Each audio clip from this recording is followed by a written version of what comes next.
Yeah, I'm going to talk about map animations, so I hope you're into the animations with design in mind. If you want to follow along, all of the slides are here at this URL.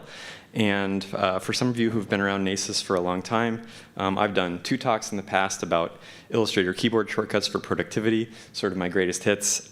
So that information is there too, if you want to check that out at that same URL. But the 2024 stuff is there as well.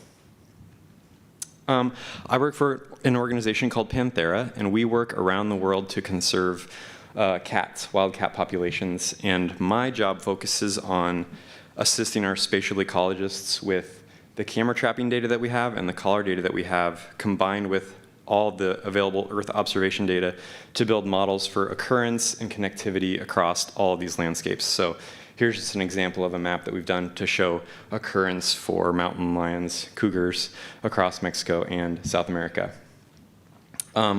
So one of the interesting projects related to that was what we call the Olympic Cougar Project. And it had camera traps and GPS collars for cougars around the Olympic Peninsula, and we worked with lots of different local tribes as well as other partners on this project. We were mostly concerned about I-5 corridor and cutting off populations between the Cascades and the Olympic National Park there. But one of the great things about this project for this presentation was this one specific cat named Bjorn, who went on a 6-month journey and traveled all the way around the Olympic Peninsula and we had hourly hits from the GPS collar. So that's the data set we're going to work with for this animation. So why animate? You know, I think they're really compelling, and they can show relationships about how fast something is moving, what obstacles they have, how they interact with other cats that are also collared. So I think they're really great. And just where we're going with this presentation, if you're like me, you have knowledge with cartography. My tool is Illustrator, and then data manipulation, and I use QGIS for that. And animation sort of scares me. I can't figure out Animate or Adobe Premiere, and I've never really jumped that hurdle to really understand video and stuff. So my goal was, how do I use my data skills and cartography skills to make an animation without too much overhead with the animation aspects. So we're going to use FFmpeg to put it all together at the end. All right, so of course every good project starts with data. And for this particular project, we're going to use the specific date-time data type, which is year, month, day, hour, minute, second. And hopefully your data is perfectly clean and you have this beautiful date-time field that you can work with. But if not, there's functions within QGIS to create that date-time field from other fields. So you can use strings and integers to merge them together to finally make that date-time field that you need. Just a little bit more about that, because it can be kind of a hang-up. In QGIS, if you open up the attribute table, you can view the data type based on an icon within the expression builder, and I found that really helpful. Also, you can concatenate things together to make those subfields to finally end up with that date-time field that you're after. And just one last caveat, the shapefile format doesn't support this, so use GeoPackage or some other format that supports datetime if you're doing this.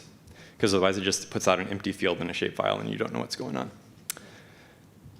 on. Okay, so once you've got your data set ready and you've got your datetime attribute sorted out, there is this amazing feature within QGIS called the Temporal Controller.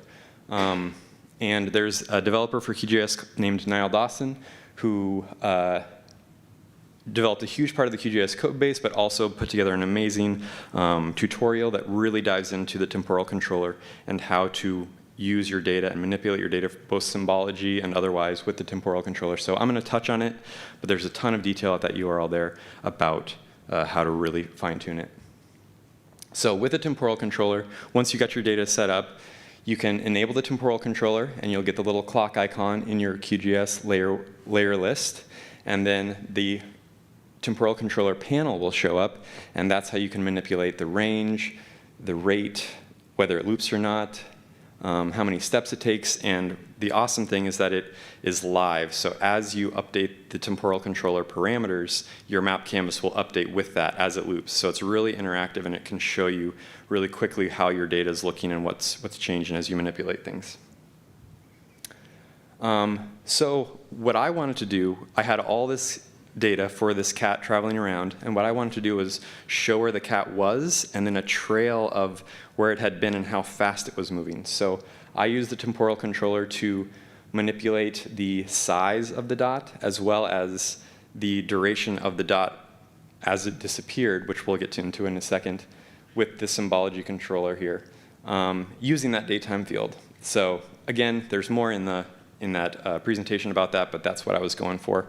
Other cool things you can do, you can actively create a progress bar and a date counter, which is shown in that tutorial, and that will automatically show the date and the progress of the animation dynamically with your data as you manipulate it. So that's great too.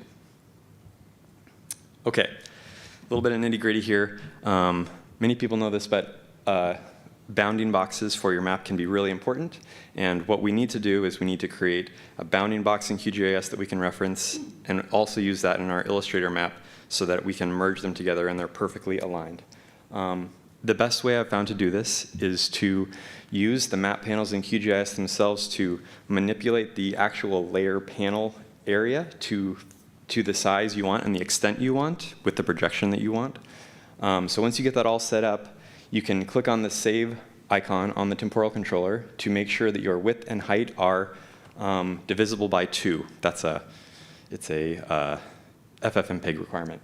But basically, get it how you want, make sure your width and height are set up properly, and then you have your extent set up. But we need to save this. So the way that I found to save this, your exact map extent, is to create a temporary scratch layer. So layer, create layer, temporary scratch layer, give it a name, geometry of polygon, and then the CRS that you're after, in this case UTM 10 North for Washington. And then click the Python console, and then you just paste all together these 5 lines into the Python console, and I'll show them here for reference, and they're in the slides. But you just paste those in, hit enter, and then it will dump a polygon into that temporary scratch layer that perfectly matches your map extent. So now you have this box that you can reference and export. I've zoomed out here so you can see that pink box was the map extent as I ran that little bit of code. Okay, so now we have our animation ready. We've got our extent defined. We can reference it with that layer. So now we're ready to export our PNG images for our animation. So if you click the Save button on the temporal controller, you can set up your name template. So in here I got TS and 4 hashes. That's my TS prefix and then 4 digits, so it's going to count incrementally as the images progress through the animation. Make sure that we've got our output width and height set, and then we click Export. So then it'll export 10, 100, 10,000, however many images it needs to build your animation into the directory you've specified. And then one little digression here on this export thing. I don't know if it's a QGIS bug or whatever, but you want to set your output width and height to whatever dimension you want to set up your animation to be. So if you want it to be really high res, you can set it here. But after you set your width and height, make sure that you recalculate the extent from that bounding polygon that we created.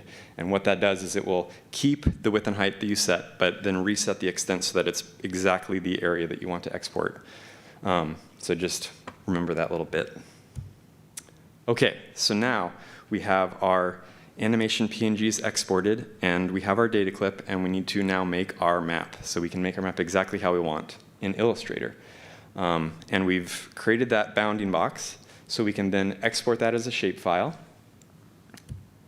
And then within Adobe Illustrator, you can create your artboard with the exact same pixel dimensions that you set up for your animation. So we've got a new artboard, and then import that bounding shapefile, that box, into Illustrator with MAPublisher. If you don't have MAPublisher, you can export as an SVG from ArcGIS or QGIS and put the SVG perfectly on that artboard. But MAPublisher makes it easier. And then ultimately what we're after is an artboard with the same size, with our map view defined with the exact polygon that we're after. And then you can make your map. So I'm not going to go into this, but this is, all the cartography you want to do. You can control everything with Illustrator. So here I've chosen to do kind of a dark map showing NASA night lights data to show human habitation and the dark areas where there's not a human population. And then once you've built your map, you're ready to export your map. So you can export it as a PNG based on the artboard, and then make sure that you use screen to save the exact same pixel dimensions, and then you'll get your final map. Okay, so now we've got our PNG images, we've got our map that we've made in Illustrator, and now we need to combine them. There's one thing we need to do before we can do that, and that is remove the background color from our animation PNGs. So I've chosen gray, QGIS won't allow you to export with a transparent background, so we've got to remove that color, sorry. So I've chosen gray because it most closely matched my animation, and we need to remove all those gray pixels so that we have our data, our movement data on top of a transparent background. And we're going to do that with this utility called FFmpeg. So it's an open source utility. You can install it on Windows and Mac via these utilities. It's pretty straightforward, and once you install it, you'll have it on the command line or the terminal. And now we have this command to remove that background color. So we just make a for loop for every PNG in our directory. We input each PNG separately, which is $i-f. And then this green part there, 1, 2, 3, is targeting that gray color, our QGIS canvas background. And number 2 is the likeness of that gray. So 0.1, we're really targeting just that gray color. And then 3 is opacity, and we're choosing 0 because we don't want opacity to mess with our pixel selection. And then finally, we append the prefix trans, because transparent, to the file name, and then end the loop. So run that in the terminal, and then what you'll get is a duplicate of every single image in the directory, transparent and non-transparent. So we just remove then we run one more command to remove all of those original images and only have our transparent images.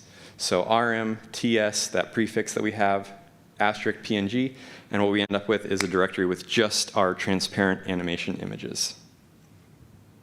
Okay, so now we have our transparent images, our map from the background, our map from Illustrator that we've made, and now we do our final command to create our animation. So again, we're going to use FFmpeg to call the utility, set our frame rate, choose whether it loops or not, and then our first input is our Illustrator background image.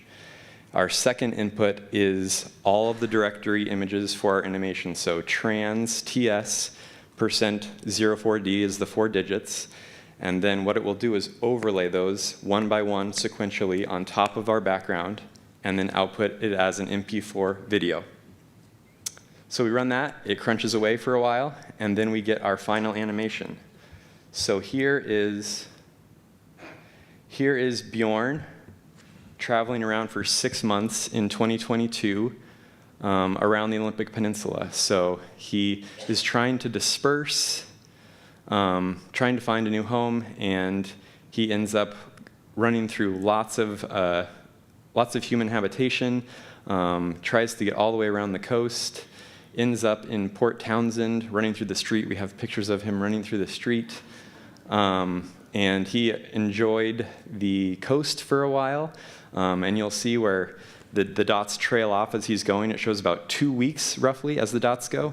And at some point, he's just moving a ton across the landscape. So he goes here, and then he decides to go all the way up to the tip of the peninsula, run back down, and then just shoots down the coast here, running on the beach. He was seen by lots of people, sort of a celebrity for a while. And then he runs down, and then decides to shoot back in here. And then in November, was way up in the mountains in Olympic National Park, possibly getting some kills where the dots really coalesce is often a kill site. And then he ended up in the Elwha River Valley, and unfortunately that's where his GPS collar died, and we aren't sure what happened to him. But that's the end of my animation, and I'll take questions if there's time. Give it up for Jamie.